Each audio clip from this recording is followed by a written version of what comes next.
Morning. উজানের অধ্যায়ের আরও একটা পর্বে সবাইকে ওয়েলকাম। আমরা তো সবাই খুব ভালো আছি, আশা করব আপনারাও খুব ভালো আছেন। আজ রবিবার আর এখন ওই সকাল 6:30 মতো বাজবে। আজ একটু সকাল সকালই পুজো করছি, কারণ আজ একটু বেরোনোর আছে। জানেন তো, হঠাৎ করে বেরিয়ে পড়ার মধ্যে একটা দারুণ মজা আছে। আমার পুজো হয়ে গেলেই আমি রেডি হয়ে যাব, আর ওদিকে উজানের বাবাও মোটামুটি রেডি। আর এই যে ইনি এখনও ঘুমাচ্ছেন। আসলে কালকে রাত্রিরে শুতে বেশ অনেকটা দেরি হয়েছে, ওই 11:30 মতো। আর উজানের 9 ঘন্টা ঘুম কমপ্লিট না হলে ও উঠতেই চায় না। এই দেখুন, ডাকছি আবার পাশ ফিরে শুয়ে পড়ছে।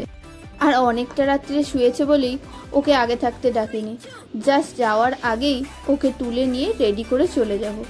এই যে উঠে পড়েছে। আর এমনিতে সকালবেলা উঠেও খুব একটা সমস্যা কিছু করে না, তার ওপরে ওর খুব প্রিয় জায়গায় যাচ্ছে, তাতে তো আরোই সমস্যা করবে না।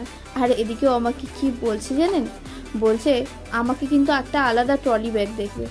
তো আমি বলি, তুই কি স্বপ্ন দেখছিস? বল তো আমরা কোথায় যাচ্ছি? বলে, কেন, আমরা তো মামার বাড়ি যাচ্ছি। আমি বলি, আমি ভাবলাম তুই হয়তো পুরী যাওয়ার স্বপ্ন দেখছিস। আসলে ও নাকি মামার বাড়িতে 6 দিন থাকবে, সেই প্ল্যান করে ওকে একটা ট্রলি ব্যাগ দিতে হবে আলাদা, তার মধ্যে ওর জামা কাপড় নেবে। আজকের যাওয়াটা কয়েক সপ্তাহ পরে হতো, কিন্তু সেটা না করে আজকেই যেতে হলো। তবে আমি এক্ষুনি পিছনের সিটে চলে যাব, কারণ সকালবেলায় 3 জনে শুধু জল খেয়ে বেরিয়েছি। উজানকে কিছু খাইয়ে দিতে হবে, সেই জন্যই।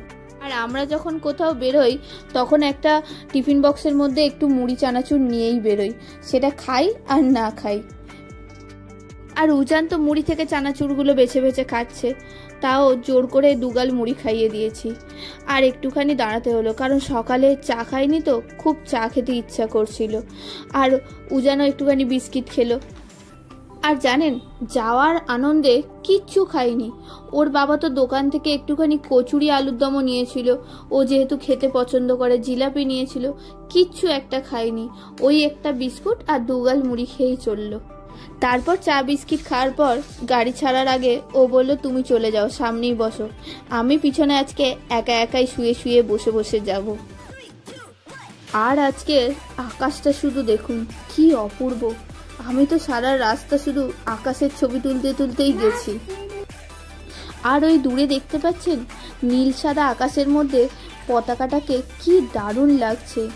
এটা হলো সিঙ্গুরে। সিঙ্গুরের ওই বিখ্যাত যে নবান্ন হোটেল আছে, ওই নবান্ন হোটেলের পাশেই। কি অসাধারণ লাগছে।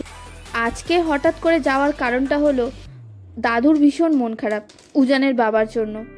অনেক দিন হয়ে গেল উজানের বাবা ওই বাড়িতে যায়নি। সেই শেষ গেছিল জানুয়ারি মাসে, বোনের আশীর্বাদে। এতক্ষণে কি বুঝতে পারলেন আমরা কোথায় যাচ্ছি? যাওয়ার তো ওই 2টো জায়গায় আছে, আমাদের গ্রামের বাড়ি আর বাবার বাড়ি। আর কি অপূর্ব লাগছে দেখুন, মাঠের পর মাঠ কাশফুলে ছেয়ে গেছে। ওপরে সাদা নীল আকাশ, আর নিচে সাদা খাদা কাশফুল, আর তার মাঝখানে একটু একটু সবুজ। দাদুর তো বেশ কিছুদিন আগে থাকতেই মন খারাপ হচ্ছিল, কিন্তু দাদুর হঠাৎ করেই এই সপ্তাহের আগেই একটু শরীরটা খারাপ করে গেছিল। তাই দাদু ফোন করে খুব মন খারাপ করছিল উজানের বাবাকে দেখার জন্য। তাই আমরা তড়িঘড়ি করে এই সপ্তাহতেই চলে এলাম। আর প্রত্যেক রবিবার করে ভাই বাড়িতে থাকলেই চেষ্টা করে গাড়িটা নিয়ে একটু বেরোনোর, কারণ ওরও একটু গাড়িটা চালানো প্র্যাকটিস হবে। আর দাদুর শরীর খারাপ ছিল বলে মনটাও খুব একটা ভালো ছিল না, তাই দাদু বলল, চল আমিও তাহলে তোর সাথে বেরোই, সকাল সকাল একটু ঘুরে আসি। আমাদের বাড়ি থেকে ওই 10-12 কিলোমিটারের দূরের মধ্যেই আমার বড় পিসি আর ছোট পিসির বাড়ি। তো দাদু বড় পিসির বাড়ি থেকেই ঘুরে এলো, আর আসার সময় আমাদের সাথে দেখা হয়ে গেল। আর তেল নিচ্ছিল, সেই সুযোগে উজান নেমে ওর মামায়ের কাছে চলে গেল, আর দাদুও আমাদের কাছে চলে এলো। অনেক গল্প করতে করতে চলে এলাম বাড়ির একদম কাছেই। আর জানেন তো, গ্রামের দিকে আত্মীয় থাকা খুব ভালো, তাহলে মাঝে মধ্যে আসতেও পারবেন। আর এই গ্রামের প্রকৃতি দেখলে মনটা সত্যিই খুব ভালো হয়ে যায়। চলুন তাহলে এবার বাড়িতে ঢোকা যাক। সবাই ভীষণভাবে অপেক্ষা করে আছে একজনেরই জন্য। কে জানেন? উজান, আবার কে? আর মা কাকিমা দুজনে তো বিশাল আয়োজন করেছে। জামাই আসছে বলে কথা, জামাই ষষ্ঠীতে আসেনি, তার সেই খাওয়াটা যে বাকি আছে। আর এই যে পেঁয়াজি ভাজা হচ্ছে আর মা চটপট করে শসা আর পেঁয়াজ কাটছে। জামাই এসে গেছে, জামাইকে মুড়ি দিতে হবে বলে। আর উজান কিছু একটা দুষ্টুমি করেছে, ওর মামাই বলছে দাঁড়া তোর মাকে বলে দেবো বলে ওকে রাগাচ্ছে, বলে কেমন করছে দেখুন।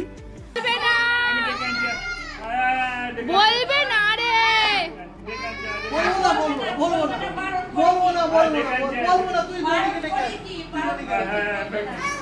আর এই যে সারা রাস্তা এই গিফটটিকে আগলে নিয়ে এসছে ওর দিদিয়া ভাইয়ের জন্য।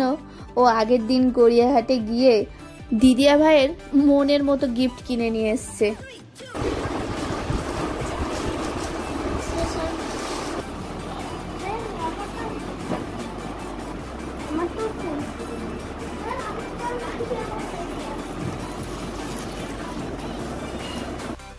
আর এরপর ননির মুখের হাসিটা দেখুন, তার কারণটা কি জানেন? ও যেরকমটা জামা বলেছিল আমি নাকি সেরকম এক্স্যাক্টলি জামা এনে দিয়েছি। আমাকে বারবার বলছে আমি ঠিক এই রকমই জামা চেয়েছিলাম পিসি। উজান আর ওর দিদিয়া ভাই দুপুরের খাওয়া দাওয়া শুরু করে দিয়েছে। আর উজান আজকে জানেন কি করেছে? ওর মামুর সাথে একা একা গিয়ে চুল কেটে এসছে। যাক, সেই চুল কাটার ভয়টা মন থেকে এতদিনে গেছে। আর এদিকে এই যে জামাই খেতে বসে পড়েছে। জামাইয়ের জন্য আজকে হয়েছে ফুলকপি আলুর তরকারি, ভেজ ডাল, ডালের বড়া আর রুই মাছ ভাপা, চাটনি আছে, চিকেন আছে আর মাটনও আছে। তবে জামাই মাটনও খায় না আর ইলিশ মাছও খায় না। যাক, খরচাটা একটু বেঁচে গেছে আমার বাবার। তারপর খাওয়া দাওয়ার পর গল্প জমে উঠেছে আমাদের। জামাই এদিকে যে বক্তৃতা দিচ্ছে বাড়ির সবাই মিলে সেটা শুনতে চলে এসছে। আর ঠাম্মি এদিকে একটি পাঁজি নিয়ে বসে পড়েছেন, কারণ পুজোর সময় দিনক্ষণ দেখছে। কারণ এর পরের বারের আমাদের আশাটা হয়তো পুজোর সময় হবে। আমাদের মানে আমার আর উজানের বাবার তো সেভাবে হবে না, তাই দেখছে কবে আমরা আসতে পারবো, পুজোয় কখন কোন সময়ে কি পড়েছে সেটা। আর উজানকে দেখুন বাবা আর মামার সাথে কি পরিমাণ মারামারি করছে। আমার যদি পাঞ্জাবিটা ছেড়ে তো পাঁচ কিনে নেব আনিনি তো দেব।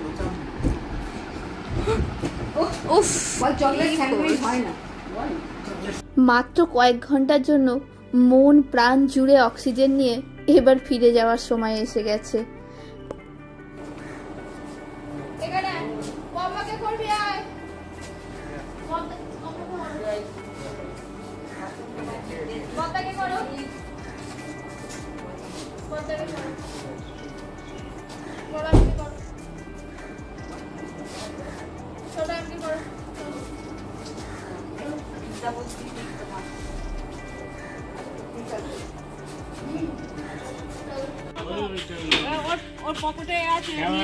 আজকের পর্ব এখানেই শেষ করলাম।